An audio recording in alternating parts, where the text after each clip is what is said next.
السلام علیکم ناظرین، نیوز میں آپ کو خوش آمدید کہتے ہیں۔ میں ہوں ڈاکٹر حفیظ انجم۔ آور نیوز کے پروگرام وائس آف پیپل میں میزبان محمد جاوید جتوئی کی رپورٹ کے مطابق رہنما پیپلز پارٹی ملک رمضان قادر کے ساتھ موجودہ ملکی سیاسی صورتحال پر گفتگو۔ ملک رمضان قادر نے بتایا کہ آنے والے الیکشن میں امیدوار ایم پی اے حلقہ پی پی 290 سے الیکشن لڑوں گا۔ انشاءاللہ الیکشن جیت کر عوام کی خدمت کروں گا۔ السلام علیکم ناظرین، آپ دیکھ رہے ہیں ہمارا پروگرام وائس آف پیپل میں ہم آپ کو خوش آمدید کہتے ہیں۔ میں ہوں آپ کو میزبان جاوید جتوئی۔ آج ہم اس وقت چوڑی زرین میں موجود ہیں، ہمارے ساتھ پیپل پارٹی کے رہنما ملک رمضان قادر صاحب موجود ہیں۔ ہم ان سے کچھ سیاسی صورتحال کے بعد مطابق ہم اس کا انٹرویو کریں گے۔ اس وقت ہمارے ساتھ موجود ہیں، ہم ان سے مزید جانیں گے۔ جی سر، آپ ہمارے ناظرین کو بتائے گا سیاست میں آپ کب سے آئے ہیں؟ جاوید جتوئی صاحب، سب سے پہلے تو میں آپ کا شکریہ ادا کروں گا کہ آپ یہاں تشریف لائے، انٹرویو کے لیے وقت نکالا، ہمارا انٹرویو لیا۔ تو میں سیاست میں تقریباً 15-16 سال سے ہوں۔ جب سے میں نے ہوش سنبھالا میں پاکستان پیپلز پارٹی کا حصہ ہوں۔ میں نے پہلے اسٹوڈنٹ پالیٹکس کی، اب الحمدللہ میں نے 2018 کا الیکشن لیا، اچھے خاصے ووٹ لیے۔ پہلا الیکشن تھا، نہ تجربہ کاری کے باوجود الحمدللہ اچھے ووٹ لیے۔ تو ابھی انشاءاللہ سیاست کو ہم نے اپنا اوڑھنا بچھونا بنایا ہوا ہے اور بھرپور ساری زندگی سیاست کو اپنا نصب العین بنایا ہوا ہے، اور انشاءاللہ ساری زندگی ہم سیاست کریں گے۔ اچھا سر، یہ آنے والے بلدیاتی الیکشن جو ہیں ان میں اپنا کینڈیڈیٹ یہاں سے کھڑا کریں گے؟ انشاءاللہ ہم ہر جگہ سے، جہاں جہاں ہمارے دوست ہیں، پڑھے لکھے دوست ہیں، سخی سرور ہو، چوٹی ہو، فورٹ منرو ہو، چوٹی بالا ہو، کوٹ چٹا تحصیل کے تمام علاقوں میں جہاں جہاں ہمارے دوست ہیں، انشاءاللہ ہر جگہ ان کو کھڑا بھی کریں گے، ان کی کمپین بھی کریں گے۔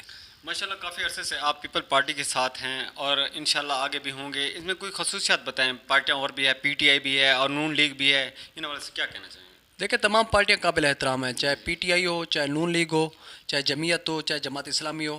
لیکن پاکستان پیپلز پارٹی کی خاص بات ہے کہ پاکستان پیپلز پارٹی کی جمہوری تاریخ میں اگر کسی پارٹی نے قربانیاں دی، پاکستان کے لوگوں کے لیے کام کیا، پاکستان کے لوگوں کو کچھ ڈلیور کیا، پاکستان کو قانون دیا، آئین دیا، پاکستان کو اٹامک طاقت دی، اسلامی امہ مسلم امہ کے لیے کسی پارٹی نے کام کیا، غریبوں کے لیے کسی پارٹی نے کام کیا، جاگیرداری نظام کے خاتمے کے لیے کسی پارٹی نے کام کیا، تو وہ پاکستان پیپلز پارٹی ہی ہے۔ اچھا سر، یہ آنے والے الیکشن میں آپ حلقہ 292 اور حلقہ 291 سے دونوں سے کھڑے ہوں گے یا ایک؟ بدقسمتی سے جتوئی صاحب، ہمارا حلقہ جو تھا وہ پہلے ایک ہی تھا۔ پچھلی جو مردم شماریاں ہوئی ہیں وہ انتہائی ناانصافی پہ مبنی جو حلقہ بندیاں تھیں وہ ہوئی ہیں۔ مجھے امید ہے کہ اس بار جو نئی حلقہ بندیاں ہوگی، نئی مردم شماری ہوگی، ہمارا حلقہ جس طرح پہلے تھا اس طرح ہو جائے گا۔ ہم انشاءاللہ عدالت میں بھی جائیں گے۔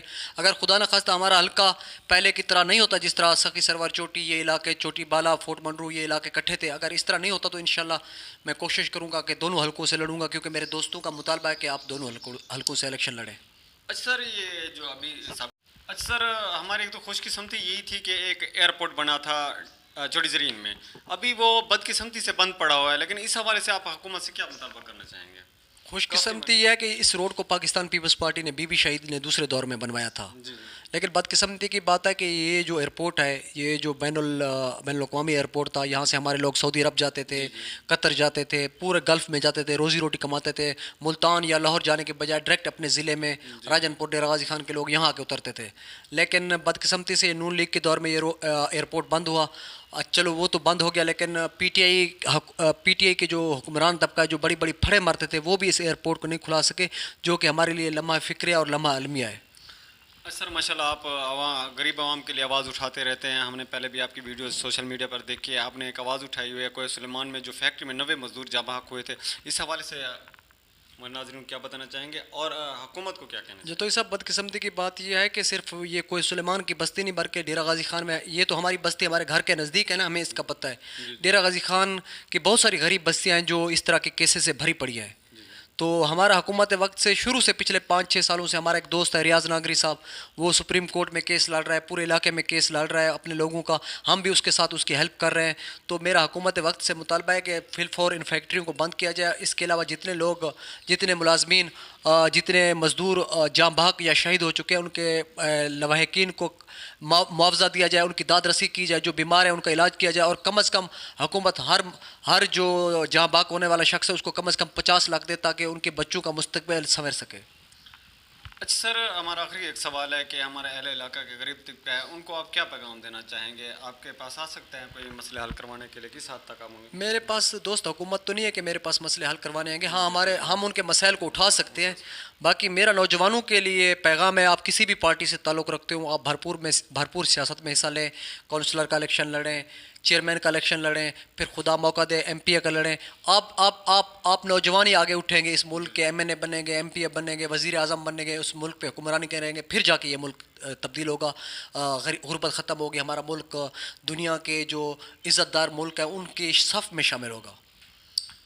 جی السلام ناظرین، جیسا کہ آپ دیکھ رہے تھے ہمارے ساتھ ملک رمضان قادری صاحب موجود تھے، جو کہ نوجوان رہنما ہیں اور انہوں نے غریبوں کے لیے بہت کچھ کیا ہے، اور ان کا یہی نوجوان نسل کو یہی پیغام ہے، چاہے کسی بھی پارٹی سے تعلق رکھتے ہیں، اٹھیں، ایک آواز بنیں تاکہ آگے جو ہے نا اقتدار میں آ سکے. جی